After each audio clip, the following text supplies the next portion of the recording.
Welcome to today's webinar on how to develop and implement an HR policy.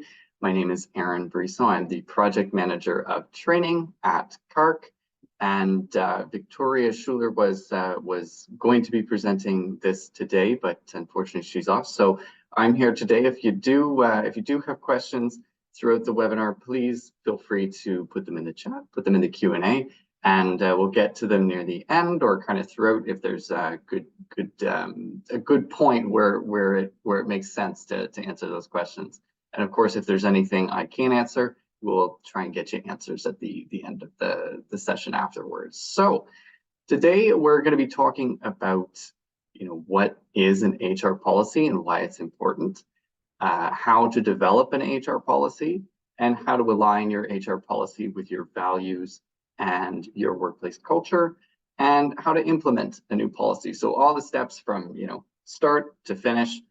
How do we get an HR policy built, developed, implemented, and see how it works for our organization. So what's an HR policy and why is it important? An HR policy, it's a set of guidelines and procedures that describes how an organization manages its workforce. Many organizations have multiple policies, and they cover a wide range of topics such as pay, vacation days, workplace conduct, performance, and training. So a whole lot of things can fall into an HR policy. There can even be more than just what I've listed. There can be less depending on your operation. It really ends up being what you need and what's best for your operation. So we do have a poll question here. We got a little bit of interaction, and the question is, does your business currently have a formal written HR policy? And so you can just select yes or no, and we can kind of see where folks are at in the session. So we've got most people who've responded now, and you know what? It's pretty even, I guess. Well, it's changed a little bit, but we're looking at about 70% of folks here do have a formal written HR policy, whereas about 30% don't. So that is something we do see. We do see some operations simply just haven't developed an HR policy. Some for a variety of reasons, right? It could be size. It could be that you've got it was a family operation, and some just haven't had the opportunity to develop one. But of course, what we're here to help today. And so we have a second poll question as well. So two back to back, but this one is, what are the benefits of having HR policies? So there are a list of options there. I'll read through them all just so that we're kind of all on the same page. And it's your options are provide a useful source of information about how you manage people in your business, standardize HR practices, communicate clear expectations to everyone, minimize confusion about how to handle workplace situations, and ensure compliance with legal requirements. Sorry, there's one more, ensure compliance with buyer's requirements. So a list of several there. And I think it's, I don't know how many you can select. I think you can select more than one. But folks are answering them, so good. And it's pretty even, I'm seeing pretty well 8 out of 9 for all of them. So that's good. That's a 90%. There's one that has a little bit less, which is ensure compliance with buyer's requirements. But for the most part, it looks like everybody selected pretty well everything but that last one. And it's all of the above. It is all of the above. They're all very important, and they're all beneficial. So having an HR policy will help you with all of those things. So there we go. Sorry, my slides are not always clicking ahead there. So yeah, just like we saw, HR policies, they've got many benefits, and having an HR policy in place ensures there's enough clarity and understanding by both managers and employees. They help ensure your HR practices are consistent and clear.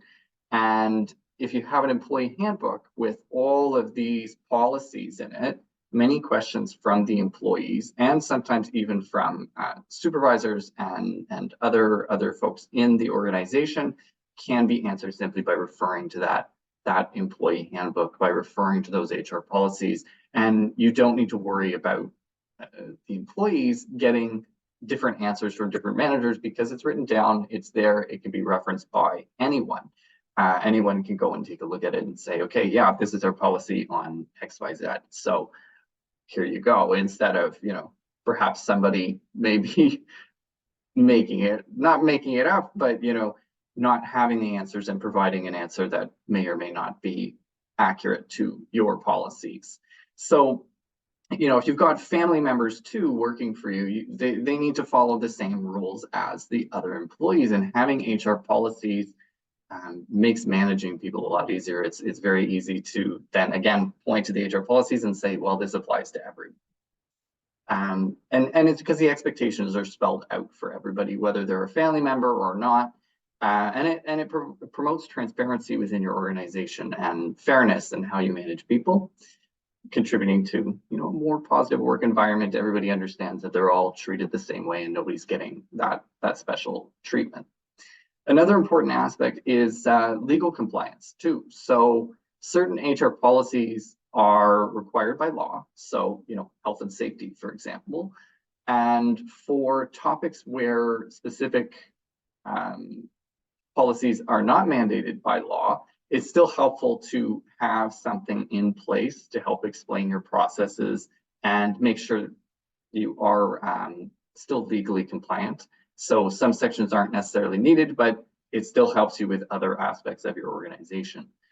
Increasingly, we're also seeing that certain buyers, so large grocery chains, would mandate their suppliers to have certain HR policies in place, and they often have to do with protecting human rights and welfare of the workers. So that is something else to keep in mind. Sometimes other people you're doing business with will say, well, we need you to, follow some rules in order for us to work with you on a buying level.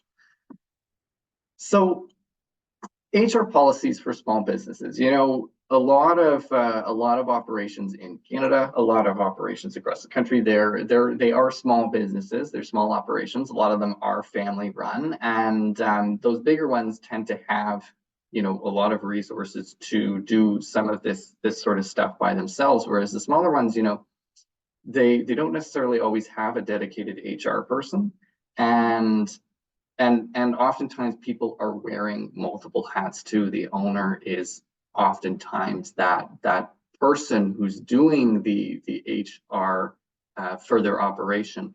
And if you're a small business and you're looking into developing HR policies, it's important to kind of take your time and consider all of these areas. And of course, the specific content will be different depending on your operation, depending on what you do, where you work, your jurisdiction. There's a lot of different rules across the provinces. Alberta is not going to be the same as Ontario. They have different rules. For instance, I can think, youth working on farms, youth family members working on farms is very different across the country. It's not all the same. And so it's very important to look into what your province or territory will do for you legislation-wise, what the rules are. So, and industry as well. Some industries have some additional rules, and it is always best practice to consult a lawyer or an HR consultant in your area to get a better understanding of what is a requirement versus what is something that's more flexible. So what you see on screen, there are topics from our employee handbook template that we've got on the HR toolkit. I believe CNLA members do have access to the toolkit. So, there is the option to go and get this for you. you're able to retrieve that and take a look. But those are the sections in that HR handbook. And there's a little bit more of a detailed view of the specific policies in each section. Again, you can include, whichever is necessary for you, and based on your business and based on your jurisdiction and location. And it's just a good starting point to have. You can use the sample policies included in the handbook as well and adapt them to your needs. And I will say too, if you are starting out getting into developing an HR policy, this is a good place to just start. You can even start with a couple. And then as you go along and you've got more time and you kind of develop things, you can always add more and more to it. And even if you've got an HR policy in place already, an HR, like an employee handbook in place already, you can also review and say, okay, well, do I have something about promotion recognition? Do I have something in there about, our emergency procedures, right?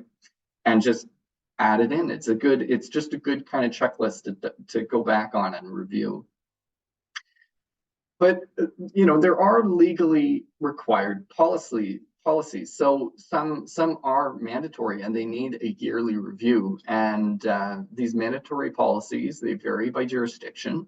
Some are the same across the board, across the provinces, and some are specific to single jurisdictions. Like I said, just take, for example, that youth employment on the farm, right? Like, how old does someone have to be to work on particular operations? How many hours are they allowed to work? It varies by province. And then if they're a family member, again, it varies by province. So what we've got on the screen here, there are a list of some common policies that are required by law, and there are requirements in your jurisdiction. They might be slightly different in your jurisdiction. And depending on the size and nature of your operation, you may be exempt from certain ones. So you should always double check the requirements in your province and territory to confirm, because you want to make sure you're following your legal obligations as an employer. So we've got health and safety, workplace violence, workplace harassment, emergency, personal information protection, pay, accessibility, and witness and hazard policies and procedures. So those are all required, I believe, by law. Some or all of the following, yeah. So they're usually some of the biggest ones that are included in that employee handbook. So are you up to date? The world of agriculture, it continues to evolve, and we've seen a lot of new challenges and a lot of new trends in the workplace. And if you're putting together a new set of HR policies, or if you have existing policies that you want to update, there are some considerations to include. Equity, diversity, and inclusion includes to be an important topic, not just in agriculture, but in society in general. And it's not just enough to have a policy on EDI. There should be a review of other policies as well to make sure that EDI principles are reflected. So, for example, you might have a policy on recruitment selection, and you can review this policy and make sure that it reflects on questions, such as, does our recruitment process help us reach candidates from underrepresented groups? Is the selection process fair, equitable, and free from biases? As well, during the pandemic, your business may have been required by government to put in place COVID policies. I know a lot of agricultural businesses did need to have COVID policies, like all industries. And while the pandemic may be over, COVID and other diseases, infectious diseases, are still part of everyday life, and it is a good time to consider reviewing that policy, reflecting on that policy, and making sure you're continuing to protect the health of your employees, the health and well-being of your employees and your customers if you're front-facing as well.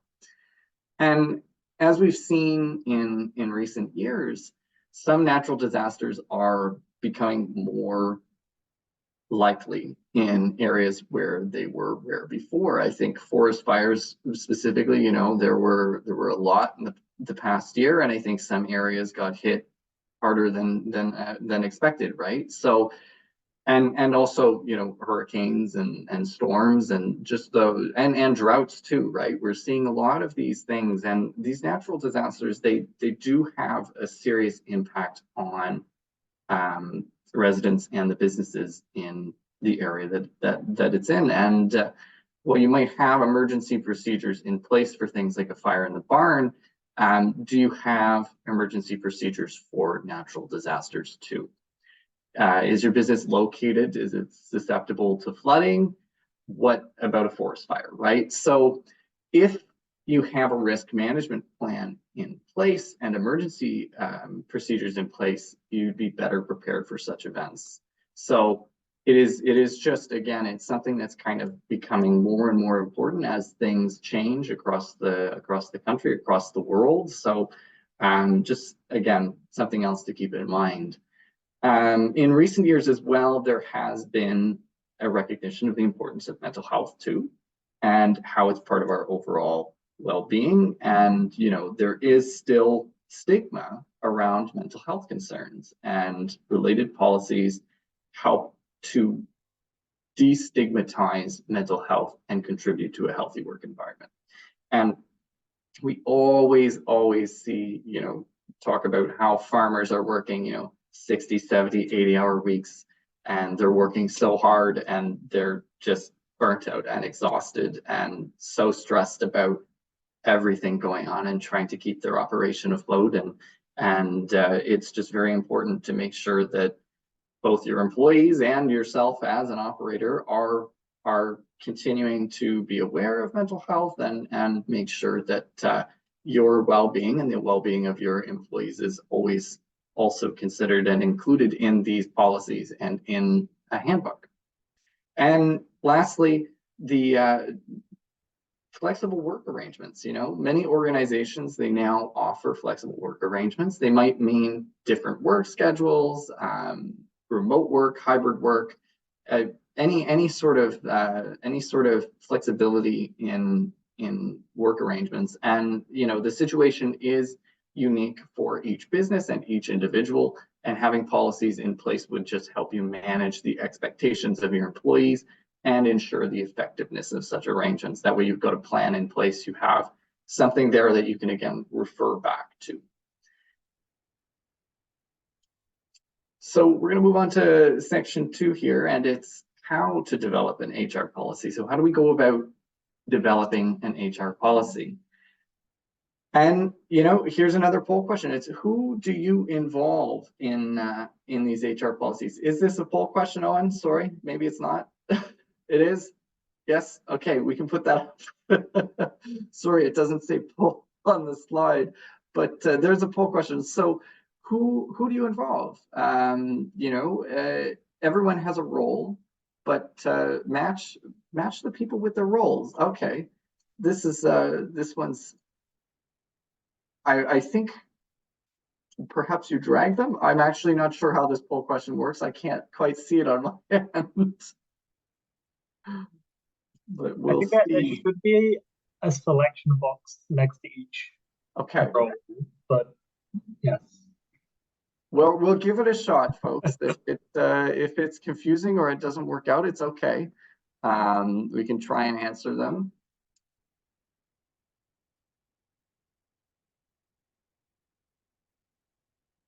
But I do have the answers, so I'll go through it. I'll go through it afterwards. Okay, we are getting some replies. Okay, there we go. It's now loading.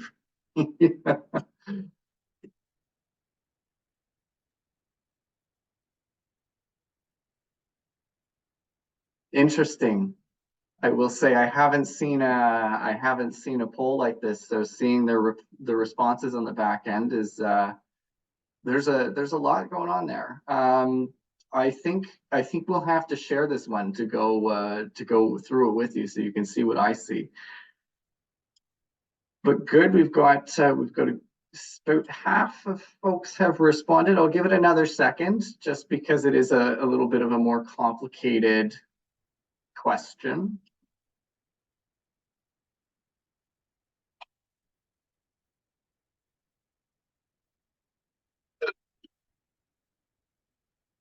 All right, so we can go ahead and end that poll there. And I'll actually share results. Yes, okay, good. So we're sharing results so you can kind of see where folks landed here. And we'll go through it together. So HR, their role is to draft the policy, engage stakeholders, and gather feedback and plan for implementation. So we do have, that seems to be the one that won there. So very good. And I do see a little bit of, variance there. We got some people who selected a couple other things. And, it doesn't mean you're wrong either. It also does mean, there's the main thing, I think, which would be draft the policy and engage in stakeholders and gather feedback. But there's also the concept of everybody kind of has a role, and some of them end up being shared, and some of them end up being, they do more than one. They've got more than one hat again. And manager and owner, there's a little bit of the next two, manager and owner and supervisor, there's a little bit of spread there between the two of them. So for manager, we have provide direction and feedback. And I'm seeing that is the winner, just barely the winner, but that is the winner there. And then for supervisors, it is provide feedback. And let's see here. Provide feedback. Oh, people suggest provide advice on policy development. Ah, okay. I see. Sorry, I'm very interested in our spread here. So good. So there seems to be quite there's a lot of spread with the answers, and what we'll do, we'll stop sharing it, and I'll read through the other ones because I guess we don't need to go through each and every one, but I thought it was interesting to share. For employees, again, it's provide feedback. For external legal counsel, it would be to provide advice on compliance with legal requirements. And external HR consultant is to provide advice on policy development. So a very interesting question, very interesting to see your responses there. Very spread out again, though, for the internal portion, it could be multiple hats. People could be doing more than one of these things. And again, depending on your operation, maybe that's how it works, and that's okay too. But we're going to move on now to steps in developing a new HR policy. So, we need to consider the legal and business environment. We've got to draft the policy, review the policy, and then introduce it. So considering the legal and business environment. So before you decide to develop a new policy, you've got to consider the legal requirements and your business environment. So, is this a policy that's mandated by the law? What does this policy need to accomplish? There's time and resources as well in developing and implementing this policy and maintaining this policy. So you want to make sure that the new policy will bring value and contribute to a better workplace. If you're going to put the work in, you want to make sure that it's going to be beneficial to you. It's going to be beneficial to your employees and your workplace. So there are some other policies to review, some other questions to review, such as, what does this policy need to accomplish? How does it support the desired work environment? How will the policy be monitored and enforced? How will your operation, or how has your operation, handled this in the past? So just a few other questions there to consider when you're going into this. And then, you've got to review the relevant information before you put pen to paper. If it's a policy that's mandated by your jurisdiction, mandated by law, it's important to see what the requirements are. On many topics, you might not have a formal policy, you might already have something else in place. such as a checklist. So there might be something that's there already. And, you know, you have to decide too if you're going to use a template or if you're going to build your own. For most policies, you will be able to find templates. And, you know, just for example, again, our employee handbook, the CARC employees handbook that was developed, template, that one, has many samples of policies that are applicable to businesses in agriculture. So, you know, there might be, I know we're talking landscaping here, but there are still policies in there that are relevant. And there are policies that could be changed too. You know, it's good to have a starting point. And even if you want to change it again to suit your operation, that's totally fine too. And that just gives you a starting point to move forward a little bit quicker. So the next step is to draft the policy. So once you've decided, yes, we need a policy for this, it's going to be beneficial, it's going to be worthwhile, we're going to do it. Now you've got to go and draft it.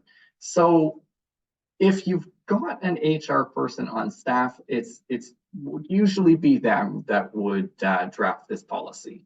Otherwise, it could be a manager. You know, if you're starting from scratch, a typical policy would include elements such as an overview, what the policy is about, details of the expectations and procedures, responsibilities for managers and employees, consequences for non-compliance, and special situations. So if there are certain terms that might be open to interpretation, it's good to provide clear definitions within the policy. So if you're using a template, it is an easier job. So, you know, you can review, like I said, you could review and adapt that content to your business. It's just sometimes easier to have a starting point. And, you know, it is important to make sure that the policy is written in clear and easy to understand language. And if, you know, you're struggling, you can always enlist the help of an editor or use an online tool for proofreading or edit and review. So a lot of options out there to make sure that your policy is clear, simple, easy to understand, because that's also very important. You know, like we said, it is important to be able to go back and reference the policy later on, but it's also important to be able to understand the policy too, and make sure the interpretation is, you know, only the one that you want it to be. You don't want it to be interpretable to be something else that you didn't want, right? Like, it needs to be clear, it needs to be straightforward, so that when a manager goes and they read it, they say, yes, this is our rule on this. This is how we do this. And the employee goes, same thing. So that's the point, right? You want to have that consistency. So once you've written a policy, you've got to review it, and you have to make sure it makes sense, so it can, you know, stick. It's best practice to gather input early on when you're developing the policy, and you want to get that feedback from your management team, possibly a lawyer or an HR consultant. And depending on the specific policy, you may want to actually check in with your employees too. So it's also possible, you know, everybody can be part of this process in the review of the policy. And you want to make sure that it works for everybody, because, you know, you could implement this policy and then all of a sudden all of your employees are coming to you and they're saying, well, this just simply doesn't work. And that is of benefit to no one. You've gone through all of this work and now you've implemented something that most employees doesn't apply to, or it doesn't work well for them. You know, you want to make sure that everybody's included in the process so that it's nice and smooth.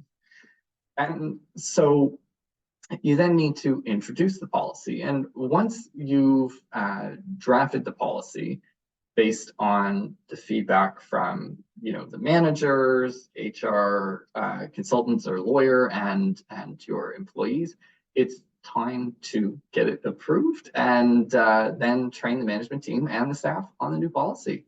And we're going to talk about this a little bit more when we discuss the implementation of HR policies in a little bit.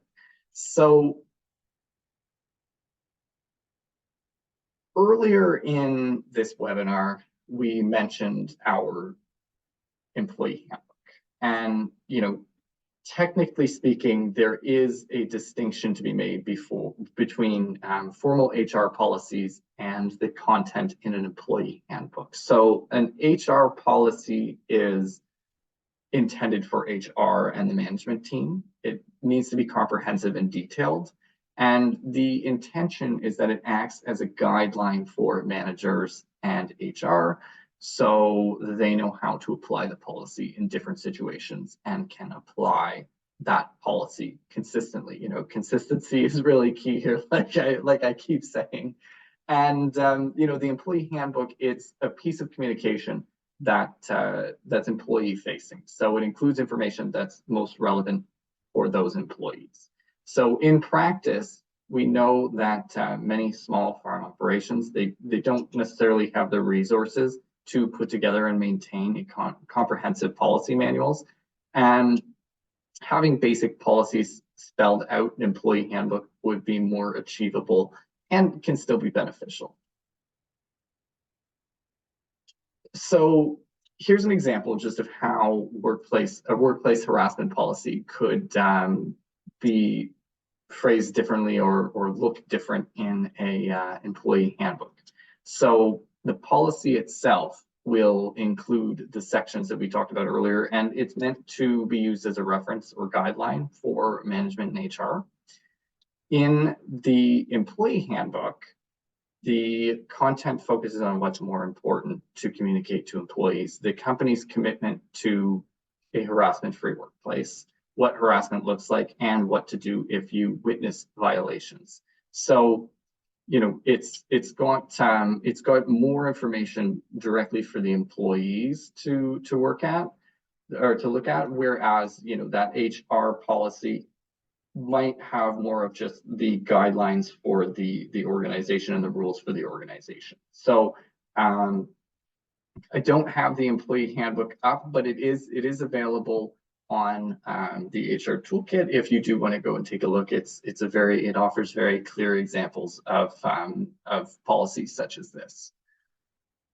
So topic 3, we're now looking at how to align your HR policy with your values and workplace culture.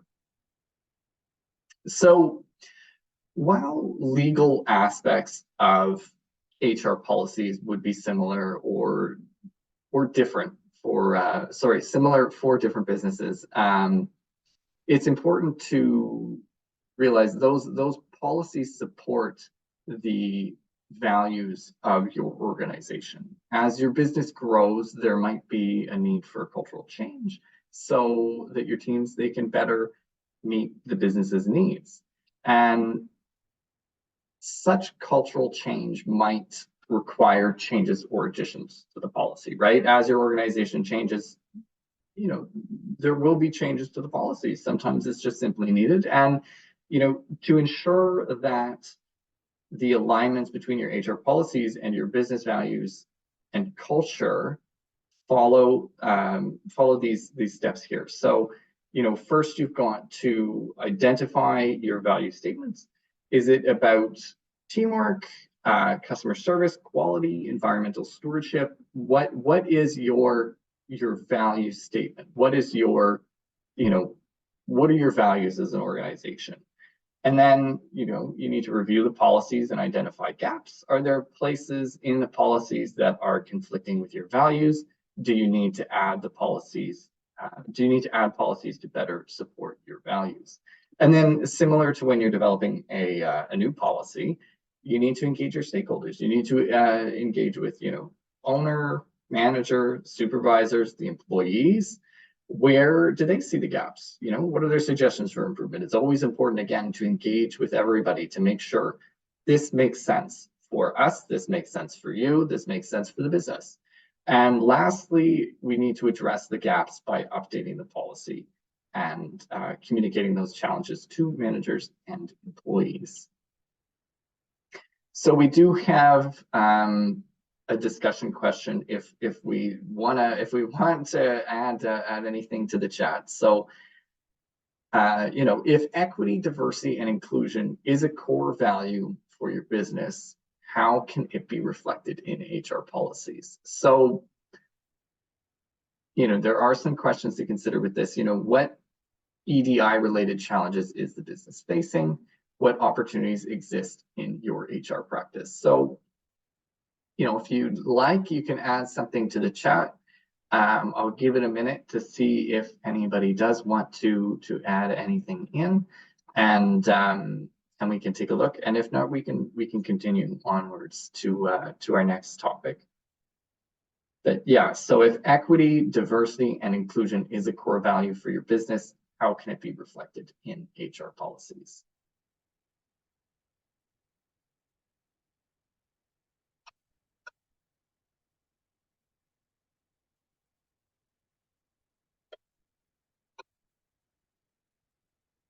And currently seeing nothing in the chat. I will move along, but if something pops up, maybe we'll go back.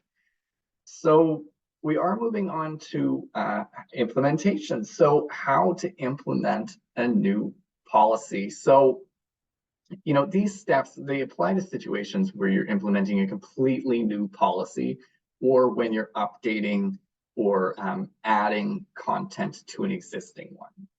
So you start with the planning and preparation, and first determine what you're going to need to do for the implementation. And typically new policies or updates need to be approved by management. So there then should be an announcement about the new policy. So, you've planned the implementation, you've gotten the approval, now you're making the announcement about the new policy or change. And typically there should be an email announcement. It should be mentioned in a meeting with employees, and employees should have the opportunity to ask questions. Employees are going to be curious, what is changing? Why is it changing? How is it changing? How is it going to impact me and my work? So, it is important to have that moment of exchange where they have the opportunity to ask those questions. And you may also need to provide training to employees or supervisors. It is also best practice to ask employees as well to sign an acknowledgement to say they've received the policy, they understand the content, and they agree to follow the new policy as well. So and to make them aware of consequences for non-compliance. So I'm just going to read here. We've got we have an example of that, for instance. So one example we've got is I have read and been informed about the content, requirements, and expectations of policies indicated above for employees at our company. I have received a copy of the employee handbook and agreed to abide by the policy guidelines as a condition of my employment and my continuing employment at our company. I understand that if I have questions regarding any of the above mentioned policies, I will consult with my immediate supervisor or the person responsible for human resources at our company. So, there are examples like that in the CARC HR Toolkit, which again, you do have access to. So it's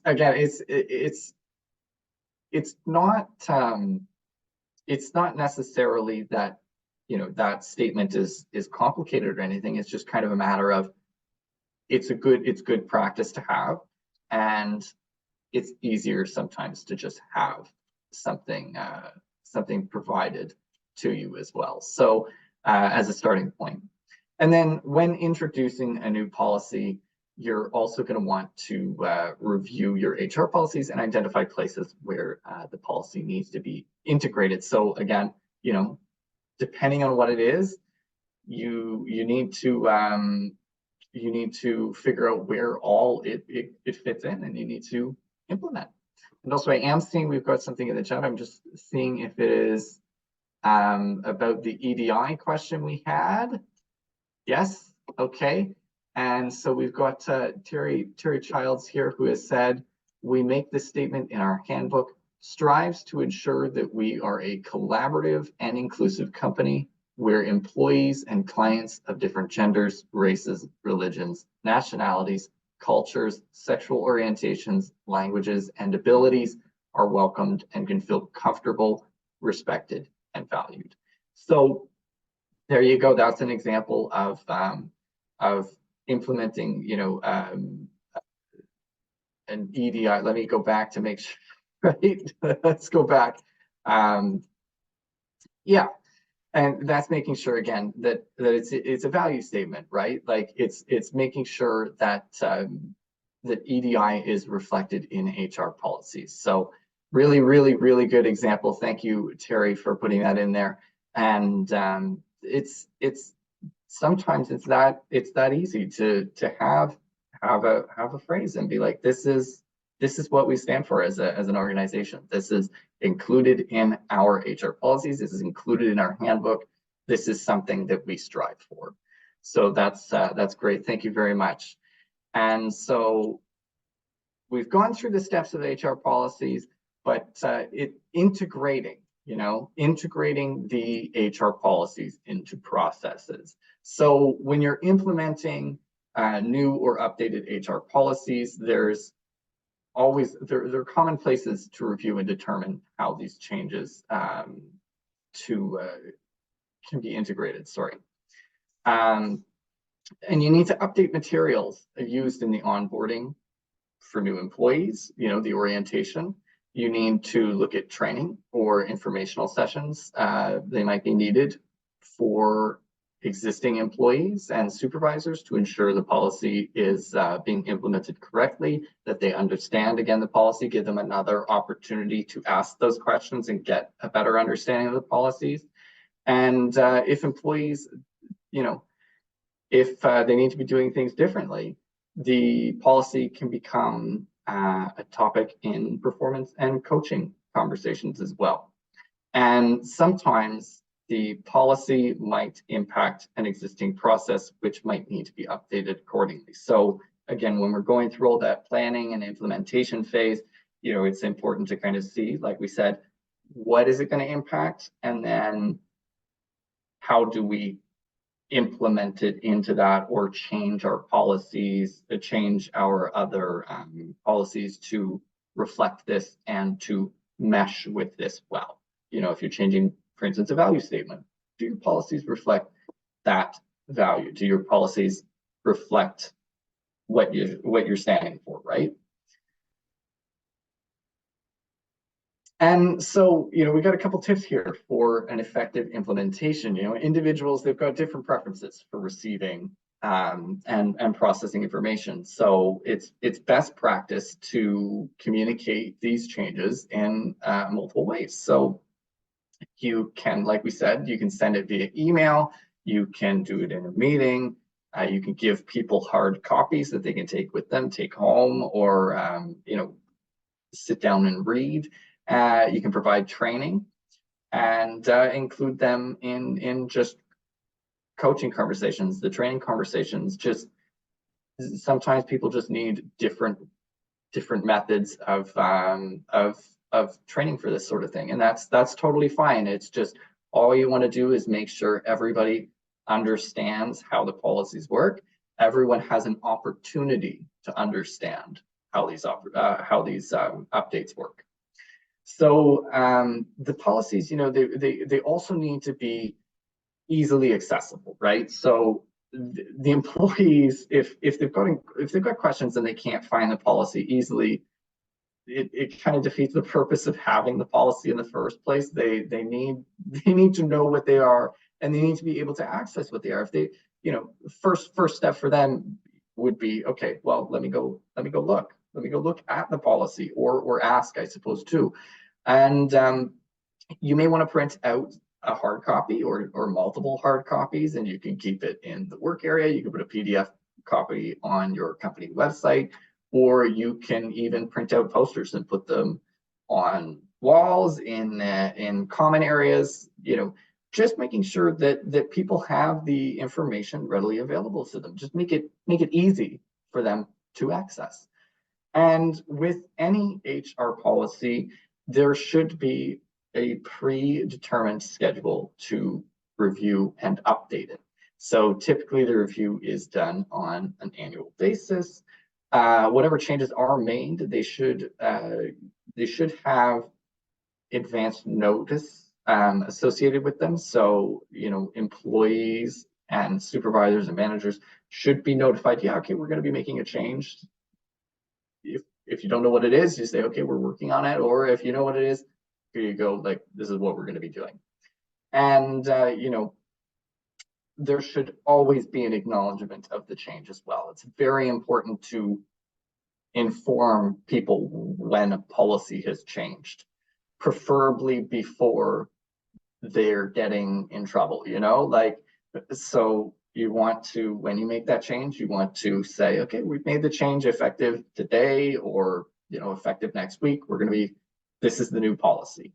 And again, it's having that time for feedback and all of this. It shouldn't be a surprise that this is coming. And another thing to consider is expectations with family members too. So if your family members are working as an employee in your business, they also need to follow these policies. And if you haven't discussed this already, that expectation should be clearly communicated as well. So, we have a couple of examples here. If you want, again, in the chat, you can provide a suggestion as to how you might handle these issues here. But the couple of examples: during the COVID-19 pandemic, workplaces were required to have COVID-19 procedures and protocols, and the employees in this story have claimed that the employer was negligent in their handling of COVID-19 safety measures and caused them to contract the virus. So, that's how would you use HR policies to address these issues? These are very real issues too. These happened, right? Like, it's a real possibility. It's real life. And another one, with the decriminalization of recreational cannabis, employers are wondering how to manage the risk of having employees come to work while impaired. So, it's if you have implemented policies kind of related to these topics, you're free to let us know in the chat. And it is just important to work with HR specialists, with lawyers, to make sure you've got policies for this sort of thing, and you can make policy changes if needed. You can introduce policies and consider all of the options and all of the potential policies you'll need. So anyway, I'll move forward, but if you do have anything on that, you're free to put that in the chat. Oh, I see somebody has put yes, Terry, that's very fair. Include marijuana in your alcohol section. Yeah, that's a good point. They're oftentimes paired together, and it's most employers, or well, I guess maybe not most employers, but a lot of employers, have policies on alcohol, right? You can't drink on the job. A lot of these jobs, you're handling farm machinery, and it's dangerous too. It's not just that you've been it's not that you're unable to do the job anymore. It's that you're now dangerous. You're a danger to yourself. You're a danger to those around you, and you want to make sure that health and safety. You want to make sure everybody's going to be okay, and that they're able to do the job, and that nobody's going to get hurt. And cannabis, alcohol, there's a real possibility that somebody could get injured. So just a little summary today. We've kind of come to the end. We do hope that you found today informative, you found today helpful in any way, and that it gives you some confidence to develop, update, and implement your own HR policies and your own employee handbook. And we do have some other upcoming webinars on employee handbooks and specific HR policies, such as discipline and termination. So do keep your ear out for that, because that's coming, and I believe they'll be publicly shared. And just to wrap things up, HR policies help bring clarity and consistency to workplace expectations. They help ensure that your HR practices are legally compliant. And when you're developing HR policies, consider using existing materials available, like the CARC HR ToolKit, and it just makes your life easier. It makes things more efficient, and it also helps you think about things that you may have not realized would be important to add, or things that you were just slipped your mind even to. There's always that you sit down to go and do it, and you're like, okay, I don't know what to add, or you think of some really clear ones that you're like, okay, yep, vacation is in there, but then you've forgotten something as simple as compensation. You're like, okay, yeah, it's very easy to miss things. So it's always nice to have something to refer back to. And and do remember as well, your HR policies, they do need to be reviewed and updated regularly too.